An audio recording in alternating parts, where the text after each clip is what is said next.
Thank you so much for being so patient. I will probably, yes. And again, thanks to CSR Box for giving me this opportunity to speak in front of you guys.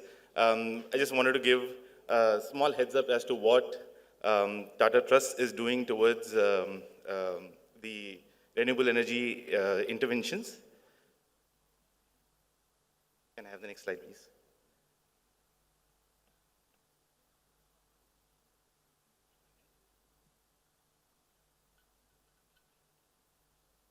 Right. So at the Trust, one of our aims that we work, especially with in the farming community, is to bring about 200,000 households irreversibly out of poverty and making them Lakpati. This is our very interesting Lakpati Kisan program, which is across all of India, in many parts of India. And so within that mandate of the Lakpati Kisan, within that mandate of the Lakpati Kisan, what financial inclusion, the ages of financial inclusion are three main things. Sorry, this is.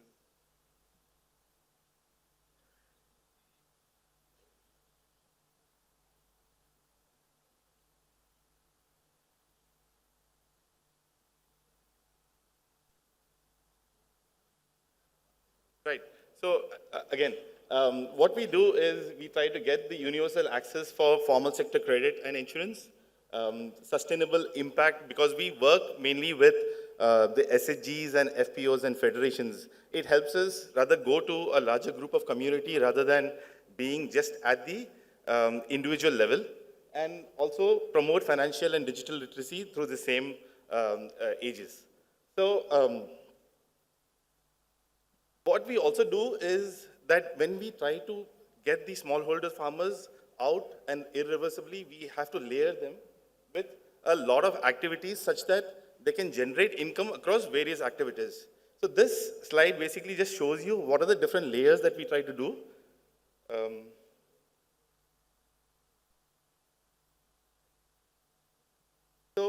We also start with drip irrigation, the farming activities.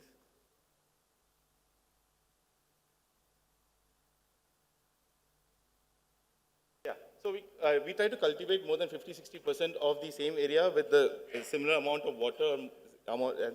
Then we do also the crop management with reduced pesticide usage, and also the early crop planning, because it helps with, it improves the farmer's price realization. This is the polyhouse nurseries that we promote. The polyhouse nurseries basically is for the disease-free sapling and enables farmers to do a stronger and more resilient sowing of crops. We do the year market linkages, both pre-production and after sowing and after harvesting. And now, importantly, we do a lot of solar energy interventions for these smallholder farmers, such that they are now able to generate at least minimum 2 or 3 crop cycles, right? Right. So, okay. I'm really sorry that I'm getting having some tough time with this. Some of the benefits of being in the solar irrigation space is very well known. I've just listed a few of them here. I'll just probably speak a little bit about them. So the first one is reliability of the income, because what we see is more than generating income a year and then the second year the income reduces. We want these smallholder farmers to have a reliability on the income. And if we do various level of interventions, this reliability then increases, right? Again, most of these farmers are able to use small apps for starting and closing and switching off the solar water pump sets. Very interestingly, we have seen that when there is value creation for the smallholder farmers, they are ready to pay out of their pocket. They are ready to be involved in the whole process. There's obviously reduced dependency on local power grids. Some of the excess water these water entrepreneurs have, they either share it with the neighboring farms, or they also sell it to the neighboring farms. So this makes them generate additional income for their own activities. The sixth one obviously also is that we generate employment at the village level entrepreneurs. We train and make sure that the people at the VLEs, they are able to service these same solar water pump sets or solar installations. Our current installations across India are Siroi, Rajasthan, Yadgir, Karnataka, Gopalpur, Mayurbhanj, and then the central Himalayan regions. We are also in other spaces, but predominantly now here. These are the installations that we do. Oh, what's happening? I'm sorry. So these are the installations, the water pump sets, the solar fences, and the vaccine chambers. Interestingly, vaccine chambers have been very useful, especially for the livestock, vaccination of livestock, as well as I heard that during the COVID, it has been helpful for even the normal vaccination during the COVID-19. This one. Right, sorry. Right, so this is the important part that that I'm talking to about is you realize that Tata Trust is a grant-making organization. So for us, we also have limited resources. And with that limited resources, the need to reach out to a larger number of people is the goal, and that's how we think we are sustainable. We also think we are sustainable if we do some intervention, and then after 3 or 4 years, we are not required in that place. So if that is the case, what are the steps that we take to try to make the interventions self-reliant? Okay, so in this regards, what we have done is that 50% or 30 to 50% of these installations are a way of grant, right?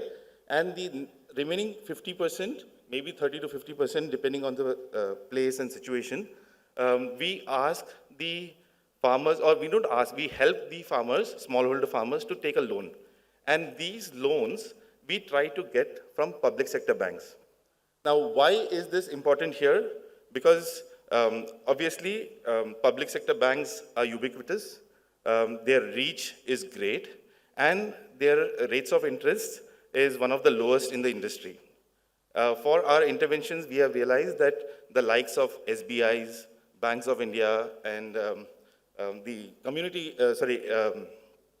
the other banks, they give about 10.75 to 12% rates of interest for the same things, whereas private sector banks and MDFCs and MFIs, they are charging between 18 to 24%. So with this, how is this mutually beneficial for both the banks and for us? Is that we provide the banks at least some of their customers who we have been working for a long time. This becomes a reliability issue, right? And second is for the banks, they do their due diligence. They make sure that they're able to repay, or the people are able to repay these loans, and always when you go to a bank, no, it becomes like, arey un log sab NPA hai. They are not serviceable, right? Now we need to create that mindset change both at the local bank branch office as well as the people that we work. For the people that we work, they find it very daunting to go to a bank branch and apply for a loan. They also find it very difficult to talk to a bank manager. In fact, sometimes we feel that to make them understand what is a bank, how does a bank look like, we have to draw these things. How does the teller look like? Where do you have to go and talk? So these are things that are the soft issues that many people don't talk about, but there is a requirement at the field. And this is where I think we have made this improvement. And for the example, this small table here, it says the Sustain Plus grant. So Sustain Plus is a Section 8 company that's promoted by Tata Trusts, Selco Foundation, IKEA Foundation, and now also Social Alpha. So this is the primary grant-making organization, which gives 50 to 70% depending on the area. The bank loan is again here. So 5 HP pump, which is about what is required for like a land usage of about maybe 2.5, 3 acres. So that is costing about 3.7 lakhs. Okay, this is an average.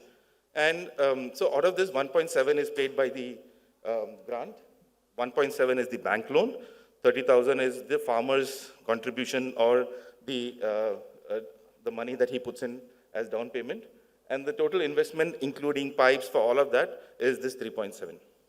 So we find that a lot of these smallholder farmers, they're able to repay these loans within 3 or 4 crop cycles, which is extremely good because once we do these interventions, the crop cycles usually increase.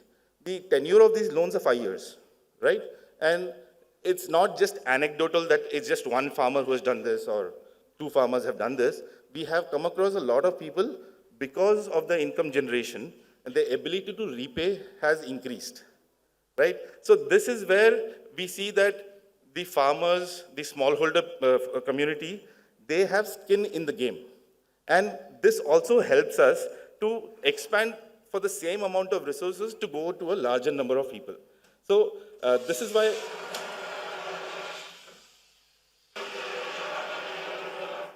No, that's okay.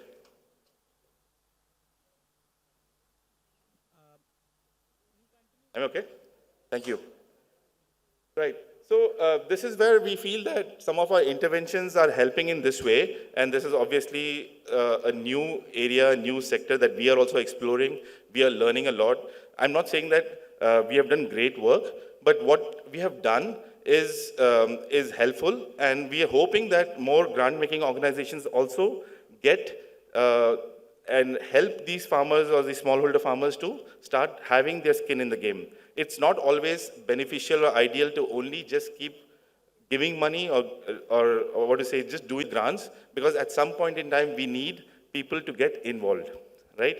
And where I think Tata Trust also needs to take the next steps are 2 main things. We are also now very actively talking to banks to start trying to give these farmers 80% of the loan amount, right? Farmers are now having the confidence to go to a bank and say that instead of giving me a grant, I would rather take 80% of the loan amount. Yes, this is at the beginning stages, but we are there, we are trying to do that. The second is, there is the PM Kusum Yojana, which is also, part B is for the individuals. We haven't been able to crack it yet at the local government level, and we are hoping that we would be able to crack that. And once we are able to get those funds into the smallholder farmers' hands, that will be some of our great work. So that's my time up. Thank you so much.